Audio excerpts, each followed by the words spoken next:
Olá pessoal, nesta aula vamos bater um papo sobre os efeitos jurídicos do casamento, ok? Vamos lá. Muito bem pessoal, partindo da ideia de que casamento implica uma comunhão de vida, não é difícil percebermos que do casamento surgem numerosos e complexos efeitos, né? E quando estamos falando de efeitos jurídicos do casamento, estamos nada mais nada menos do que conversando sobre as consequências que se projetam no ambiente social, tanto nas relações pessoais e econômicas dos cônjuges, né, entre os cônjuges, como também entre eles e os seus filhos, certo?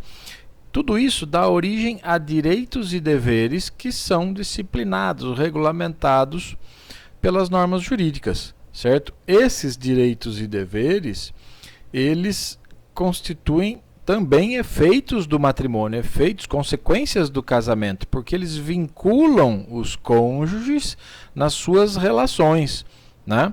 E demonstram que o casamento não é uma simples convivência conjugal, mas também, como já dissemos, uma plena comunhão de vida, né? Então, partindo da ideia, repito, de que casamento gera uma plena comunhão de vida, né? É fácil perceber que do matrimônio decorrem numerosos, infindáveis e complexos efeitos jurídicos, né? E em diferentes campos, né?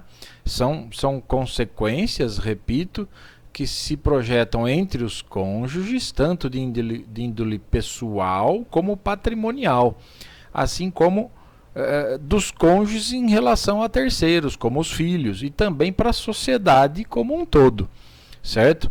Esses efeitos costumam ser classificados pela doutrina em efeitos sociais, efeitos pessoais e efeitos patrimoniais. Os efeitos sociais regulamentam a projeção de consequências do casamento em relação a terceiros, né? Lembremos aqui a relação de parentesco que surge, por exemplo, né? Efeitos pessoais, por sua vez, estabelecem uma série de direitos e deveres recíprocos entre os consortes, né? Que de certa maneira materializa a própria comunhão plena de vida, né? E por fim os efeitos patrimoniais, né?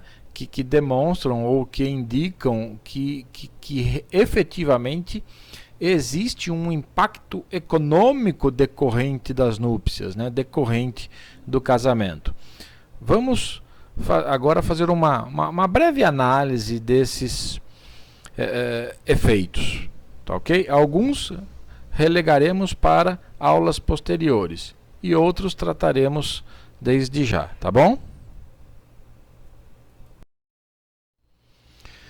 O casamento, então, dada a sua relevância, dada a importância que lhe atribui o ordenamento jurídico brasileiro, o matrimônio projeta efeitos no ambiente social, né? São os chamados efeitos sociais do casamento, que o casamento, na verdade, irradia suas consequências por toda a sociedade, né? Um desses efeitos, uma dessas consequências é a constituição da família matrimonial, que alguns autores preferem dizer constituição de uma entidade familiar, né? E vários atribuem a essa consequência como sendo a principal de todas, né? A mais importante. A família, como já vimos em aulas anteriores, é a base da sociedade e tem especial proteção do Estado. Isso está lá na Constituição Federal, no artigo 226. É claro que a Constituição Federal reconhece também a união estável e a família monoparental como entidades familiares, né? Lá nos parágrafos 3º e 4º do artigo 226. Mas é fato que a Constituição de 88, de certo modo, alterou a definição de família, ou ao menos impôs novos modelos, né? Ela meio que constitucionalizou o direito civil, né? Mas, de qualquer maneira, a família continua a ser a base da sociedade e a gozar de especial proteção do Estado, certo?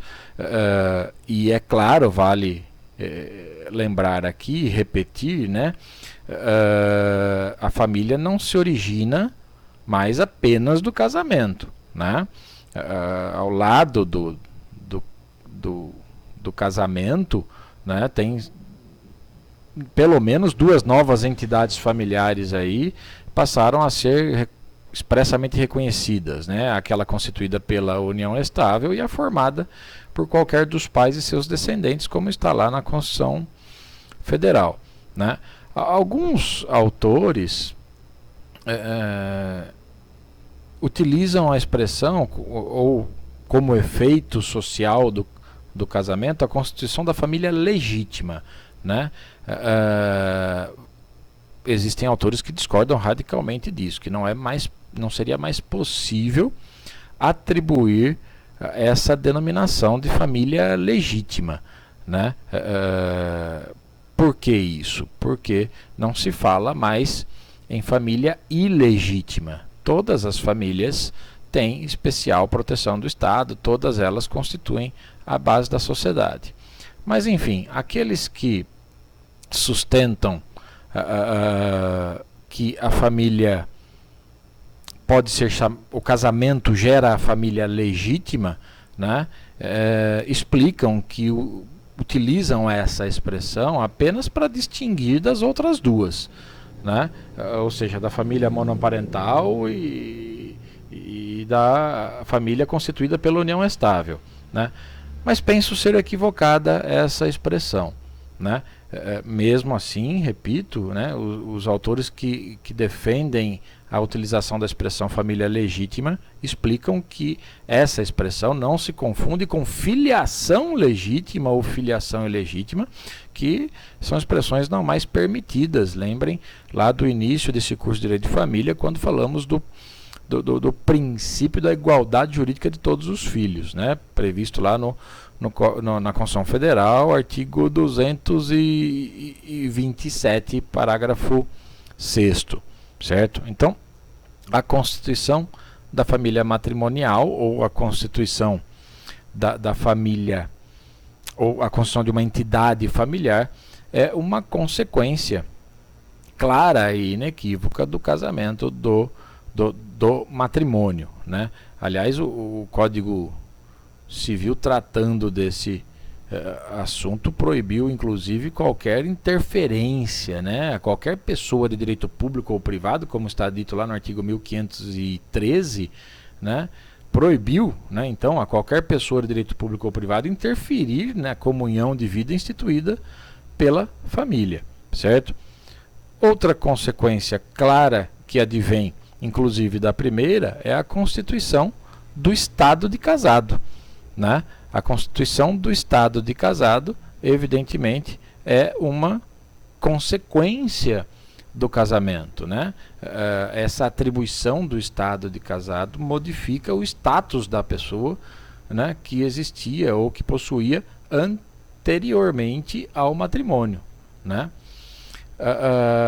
Outro ponto importante ainda quanto aos efeitos sociais é o estabelecimento de vínculo de afinidade entre cada cônjuge e os parentes do outro, né? Então, o artigo 1595 do Código Civil, ele deixa claro que cada cônjuge ou companheiro, então isso também se aplica à união estável, né?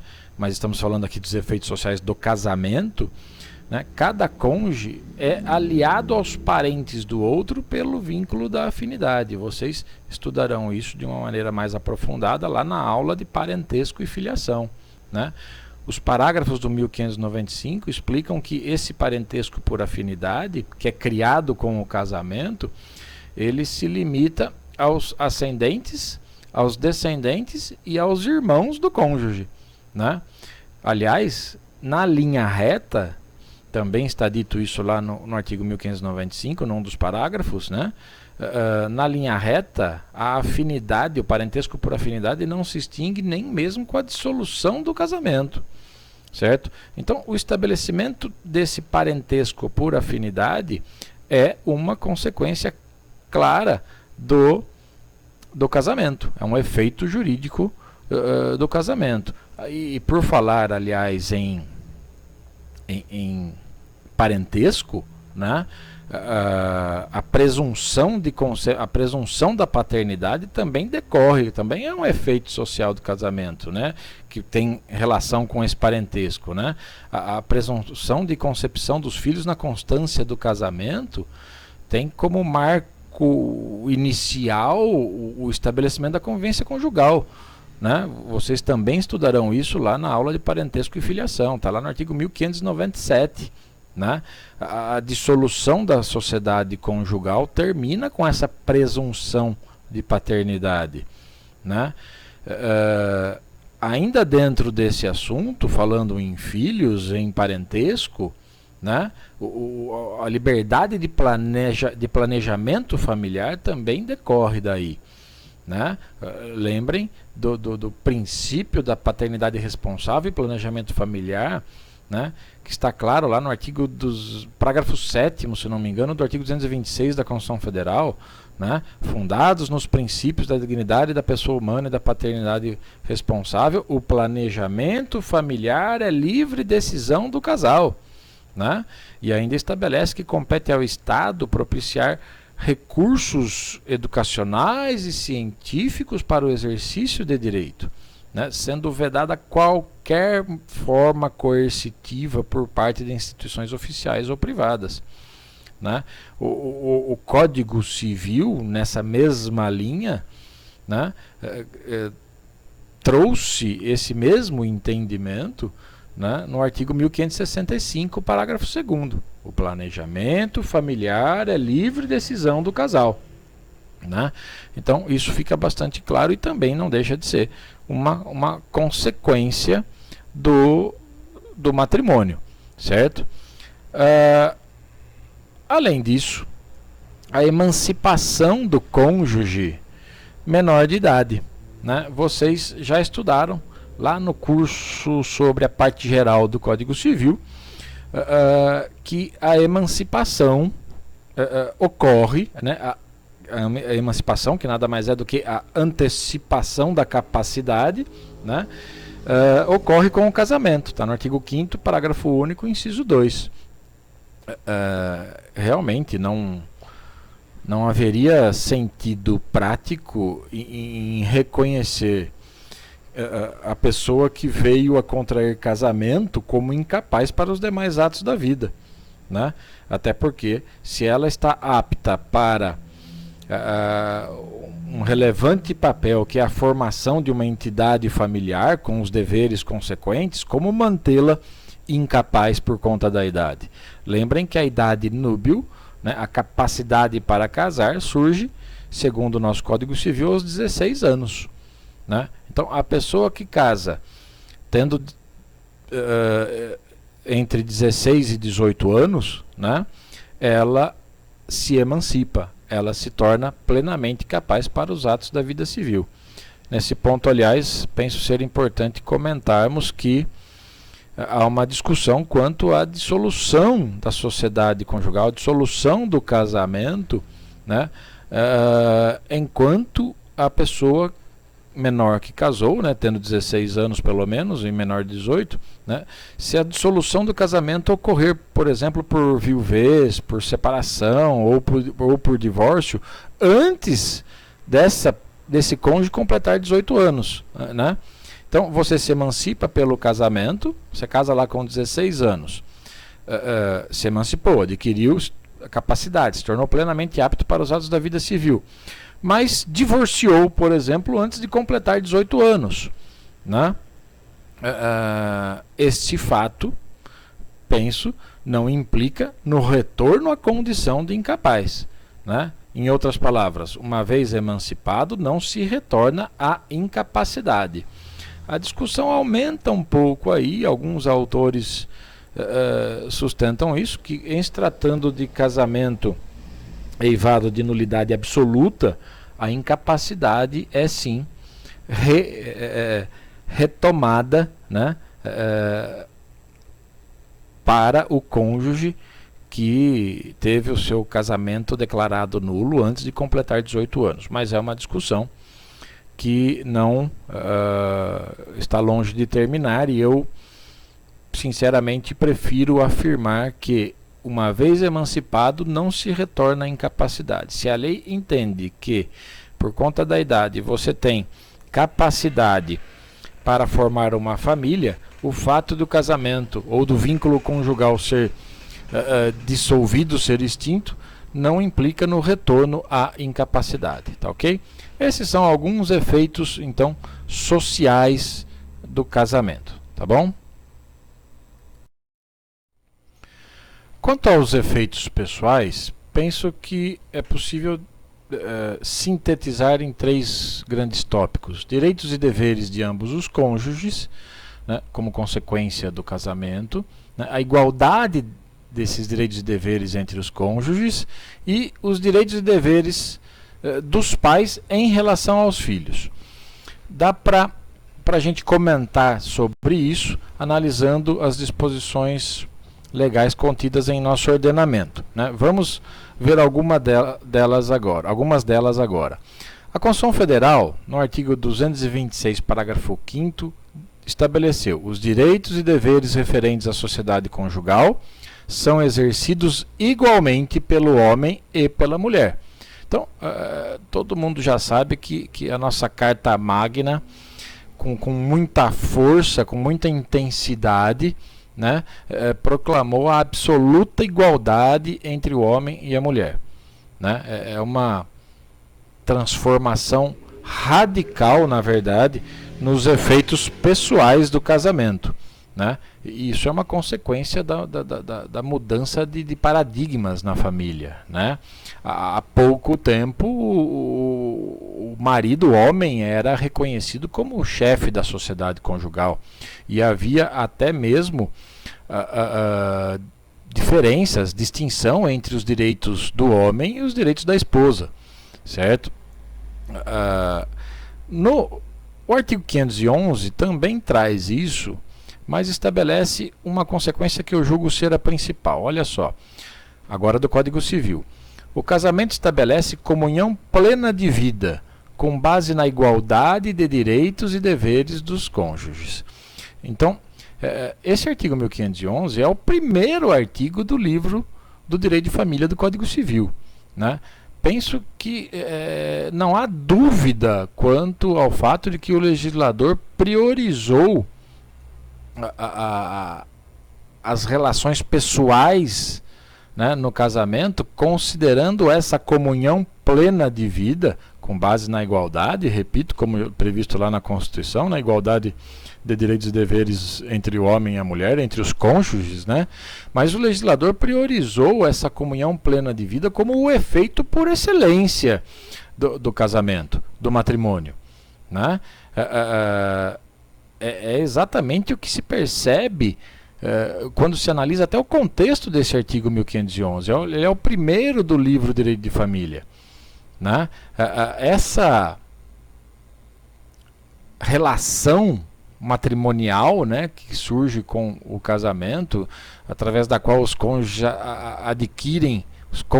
adquirem o estado de casados, né, ela impõe uma vida em comum, né, uma união perene, né, há uma relação aí de mútua convivência, né, envolve uma unidade dos cônjuges, né, tanto que eles não podem estar casados concomitantemente com outras pessoas. Há aí uma clara reciprocidade de interesses na organização da vida, na obrigação de atitudes ou condutas individuais de cada um, certo?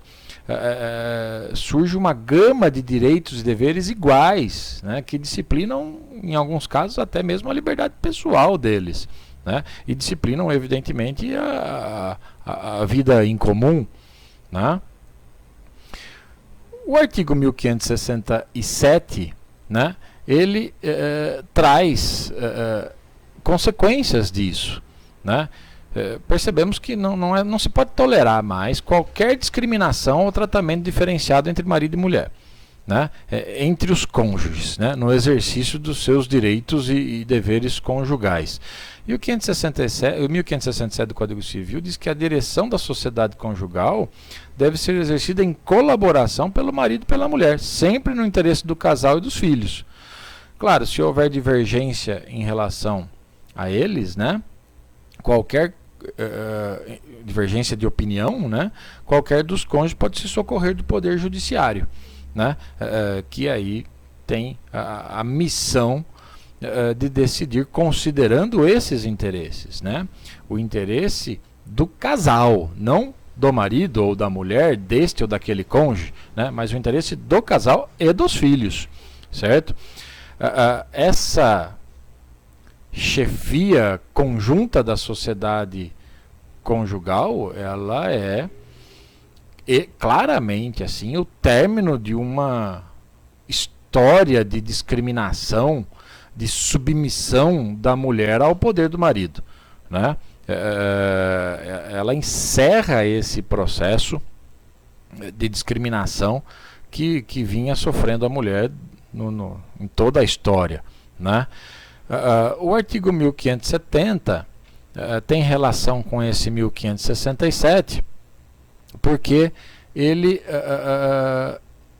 diz que se qualquer dos cônjuges estiver em lugar remoto ou não sabido, encarcerado por mais de 180 dias, interditado judicialmente ou privado episodicamente de consciência em virtude de enfermidade ou de acidente, o outro exercerá com exclusividade a direção da família, cabendo-lhe a administração dos bens.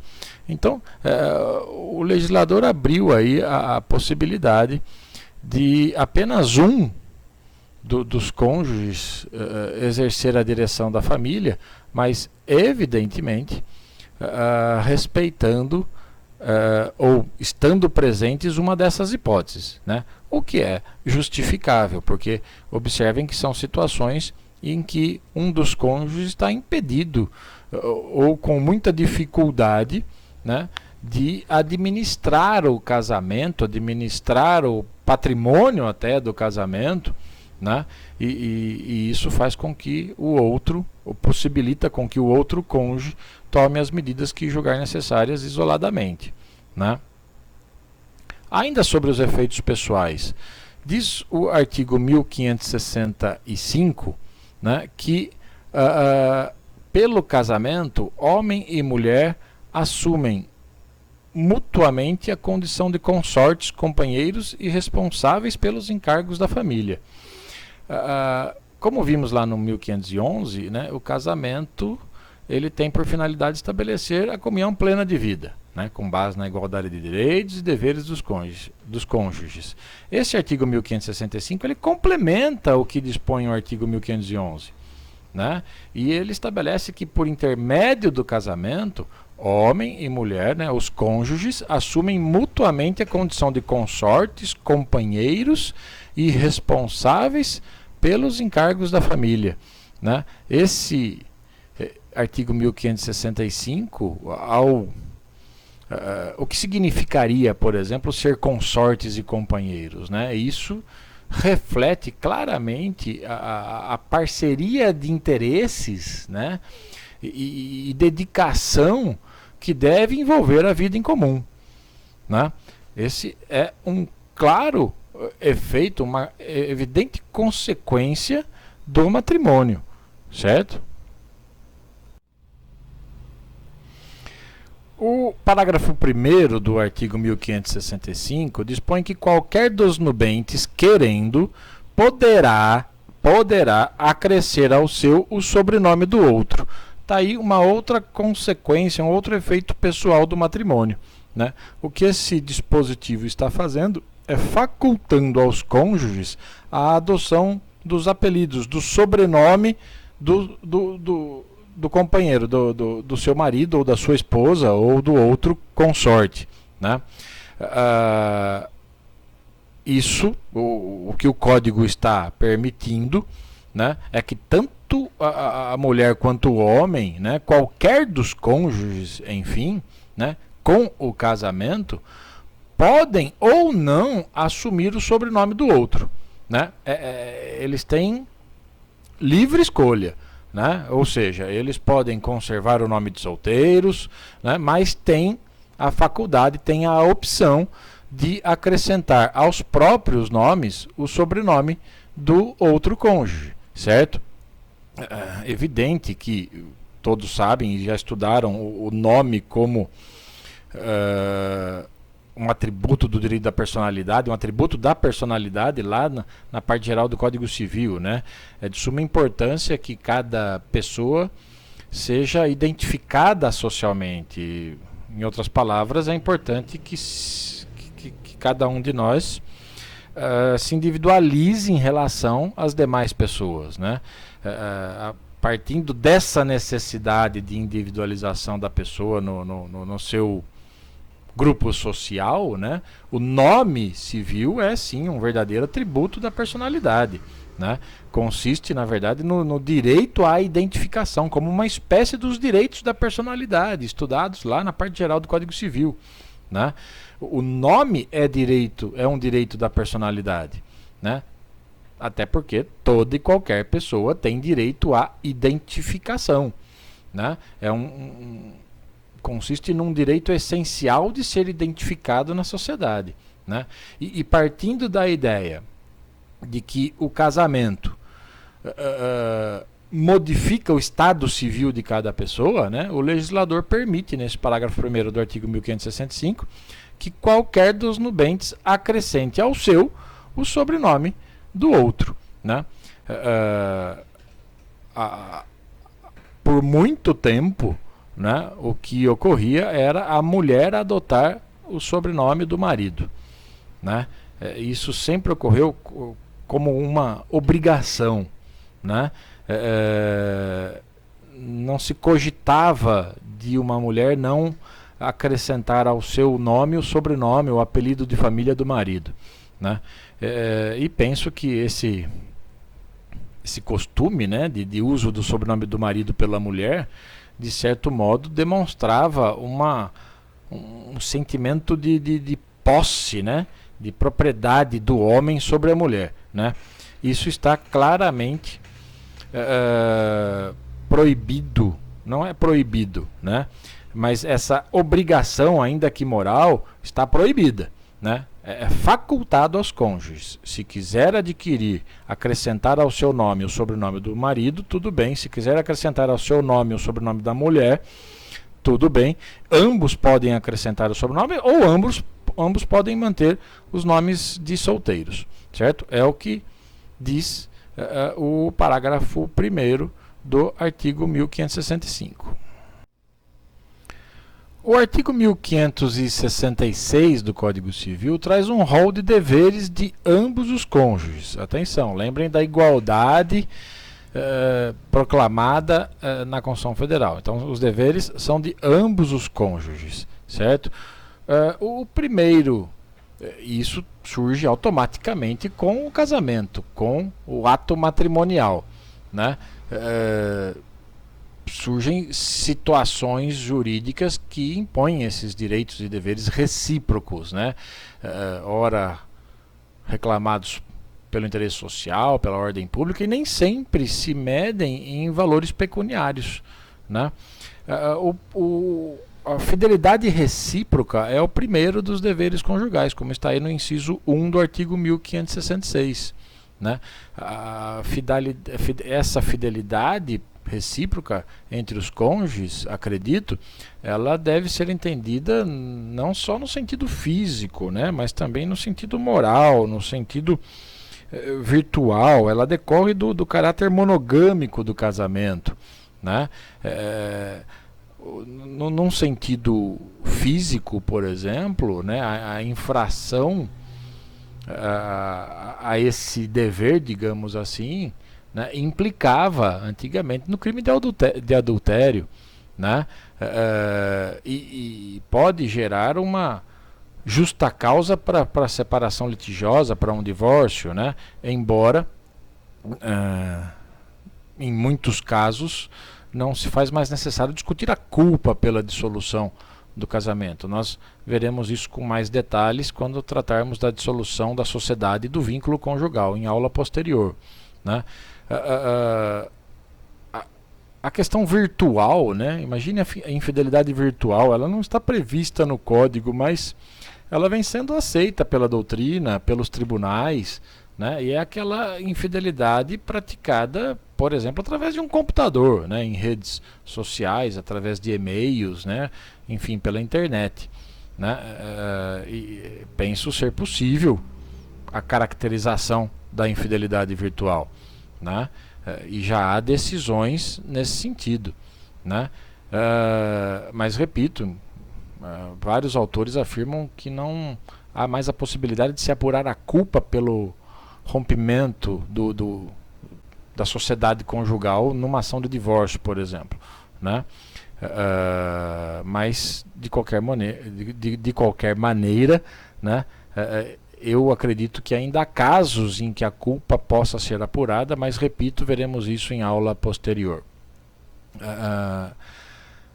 Além disso, né, a infração aos deveres de ambos os cônjuges, por exemplo, neste da fidelidade recíproca, penso ser possível a propositura, por exemplo, de ação de reparação por dano moral, né?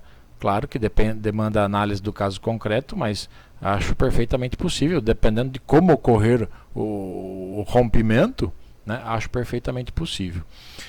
O inciso 2 traz como dever a vida em comum no domicílio conjugal, né? É a residência no mesmo local, né? Que é escolhido no interesse da família, de comum acordo pelos cônjuges, né? A própria lei, esse dever não é absoluto, certo? A própria lei, o próprio Código Civil reconhece a possibilidade de um ou outro cônjuge se ausentar para atender a encargos públicos ou em função de exercício de profissão ou interesses particulares relevantes. Então, o dever de vida em comum, né, no mesmo domicílio conjugal não é um dever de natureza absoluta, como está aí no artigo 1569, certo? Um outro dever elencado no artigo 1566 é o da mútua assistência, né? E essa mútua assistência não é só material, né? Também moral, espiritual, afetiva, né? E inclusive em situações adversas, né? Ela compreende o amparo recíproco dos cônjuges em todos os momentos da vida, né? Repito, seja de ordem econômica, moral, afetiva, né? O casamento também gera uma comunhão não só física, né, mas espiritual, né? Divisão, a repartição de tudo, de alegrias, de tristezas, né?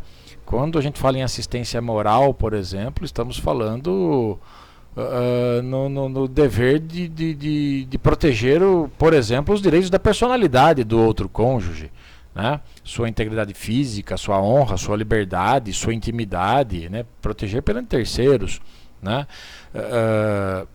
Assistência econômica ou assistência material, estamos falando de auxílio econômico mesmo, né, para a subsistência do cônjuge, né, os alimentos propriamente ditos, né, assim como habitação, vestuário, medicamento, transporte, lazer, saúde de um modo geral, né. O inciso 4 traz como dever o sustento, guarda e educação dos filhos. A guarda, além de um dever, é um direito, né, mas o fato é que aos pais compete zelar pela educação dos filhos, né, criando-os, amparando-os, né, enfim, preparando os filhos para a vida, né, devem promover os pais a subsistência material dos filhos. E aí estamos falando de instrução, educação, né, alimentação, saúde, vestuário, etc. Né? Aliás, estas obrigações em relação aos filhos, elas continuam existindo mesmo após a dissolução da sociedade conjugal, né? Até porque, em relação aos filhos menores, isso decorre do exercício do poder familiar dos pais, né? Aliás, o poder familiar é outra aula específica que teremos mais adiante, né? A infração a este dever, por exemplo, pode implicar na suspensão ou até na perda do poder familiar em relação ao pai, né, ou à mãe, enfim, ao genitor que está infringindo esse dever, né? Esses dois incisos, o 3 e o 4, né, que dizem respeito à mútua assistência entre os cônjuges e sustento e guarda e educação dos filhos, né? É importante ressaltar neste ponto específico que os cônjuges são obrigados a concorrer na proporção de seus bens e dos rendimentos do trabalho para o sustento da família e a educação dos filhos, qualquer que seja o regime patrimonial, certo? Então, não importa qual foi o regime de bens adotado pelo casal, certo? Seja qual for, é dever deles contribuir, é dever de cada um deles contribuir para a assistência entre eles, para a guarda, para o sustento e educação dos filhos, e sempre na proporção de seus bens, na proporção daquilo que ele ofere, dos rendimentos do seu trabalho, tá? Novamente aí um efeito daquela igualdade atribuída pela Constituição Federal entre homens e mulheres, né, e pelo Código Civil, da igualdade de direitos e deveres dos cônjuges, né? Por fim, o inciso 5 do artigo 1566 diz que é dever de ambos os cônjuges respeito e consideração mútuos, né? Os cônjuges devem se tratar respeitosamente, tanto na intimidade quanto perante a sociedade, né? Se você não concorda que lá no inciso 1 a infidelidade virtual pode ser uma espécie de infração ao inciso 1, né, que exige fidelidade recíproca, ela certamente implica em desrespeito, né? Ela se encaixaria pelo menos no inciso 5, ao menos na minha opinião, né? Geraria desrespeito ou caracterizaria desrespeito e falta de consideração acusações infundadas, acusações injuriosas, né? São várias as fontes de desrespeito, né? A intolerância de pensamentos, né? A intolerância de ideias, né? São situações que tornam muito mais fácil o desrespeito ou a falta de consideração entre os cônjuges, né? A falta de diálogo, né? A total ausência de afeto, né? São situações, enfim, que implicam em desrespeito, né? Que implicam em falta de consideração, né? E que descaracterizam aquela comunhão plena de vida com base na igualdade de direitos e deveres que é gerada, né, que é estabelecida pelo casamento, pelo matrimônio. Tá ok? Sobre os efeitos patrimoniais do casamento, vamos apenas mencioná-los, até porque eles serão estudados em aulas futuras, né? Um deles diz respeito às relações econômicas subordinadas ao regime matrimonial de bens, né? São 4 as espécies de regime de bens do casamento previstas no Código Civil: comunhão parcial de bens, comunhão universal de bens, participação final nos aquestos e o regime da separação total de bens. São regimes que cada um possui as suas próprias regras, né, e serão estudados especificamente, detalhadamente, na aula sobre regime de bens do casamento, tá ok? Mas certamente, dependendo do regime adotado, as consequências patrimoniais do casamento são diferentes, né, de acordo com aquele regime matrimonial escolhido pelo casal, certo? Outra consequência diz respeito às restrições à liberdade de ação dos cônjuges quanto ao patrimônio familiar. Também isso será estudado na aula de regime de bens do casamento, né? O artigo 1647 do Código Civil, ele estabelece que nenhum dos cônjuges pode, sem autorização do outro, exceto no regime da separação absoluta, e aí traz um rol de proibições. Por exemplo, alienar bens imóveis, né? Nenhum dos cônjuges pode, sem que tenha autorização de outro, vender uma casa, por exemplo, né? Mesmo que essa casa somente pertença a um dos cônjuges por conta do regime, por exemplo, da comunhão parcial de bens.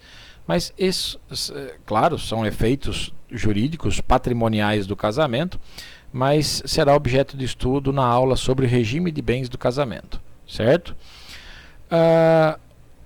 Outra consequência é a possibilidade de instituição voluntária do bem de família, né, prevista nos artigos 1711 a 1722 do Código Civil.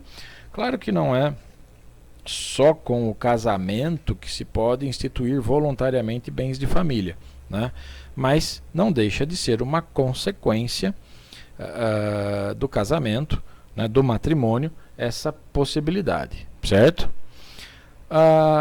E por fim, o direito sucessório do cônjuge sobrevivente, né? O direito sucessório do cônjuge sobrevivente será estudado no curso de Direito das Sucessões, né? Mas o cônjuge, saibam disso, ele está elencado no Código Civil, lá no artigo 1829, como um herdeiro legítimo, né? Ele pode receber herança junto com os descendentes, como previsto no inciso 1 do artigo 1829, dependendo do regime de bens, né? Ele sempre receberá herança junto com os ascendentes, como no inciso 2, previsto no inciso 2 do mesmo artigo 1829, ou então receberá, na falta de descendentes e ascendentes, receberá toda a herança sozinho, como estipulado no inciso 3 do artigo 1829, né? O artigo 1830, também como uma consequência do casamento, né, e também diz respeito ao direito sucessório do cônjuge viúvo, reconhece, né, o direito a esse cônjuge sobrevivente, né, reconhece o direito real de habitação, né, que deve incidir sobre aquele imóvel, né, que é de natureza residencial e desde que ele seja o único a ser inventariado, né? O único dessa natureza a ser inventariado. Isso está, na verdade, no artigo 1831, né? O 1830 estabelece quando que o cônjuge realmente se torna herdeiro, traz as características e os requisitos a serem preenchidos. E por fim, o artigo 1845, também dentro do direito das sucessões, né, estabelece ao cônjuge a qualidade de herdeiro necessário, né, junto com os descendentes e ascendentes, né? Consequência disso, por exemplo, mas vocês estudarão isso depois, é que pertence aos herdeiros necessários a metade dos bens da herança que constituem a legítima, né, claro, excluída a meação que pertence ao próprio cônjuge. Enfim, esses direitos sucessórios que dizem respeito ao cônjuge sobrevivente, vocês estudarão melhor no curso de Direito das Sucessões, tá ok? É isso, pessoal. Esta foi a aula em que conversamos um pouco e sucintamente sobre os efeitos jurídicos do casamento, tá ok? Grande abraço em todos e todas.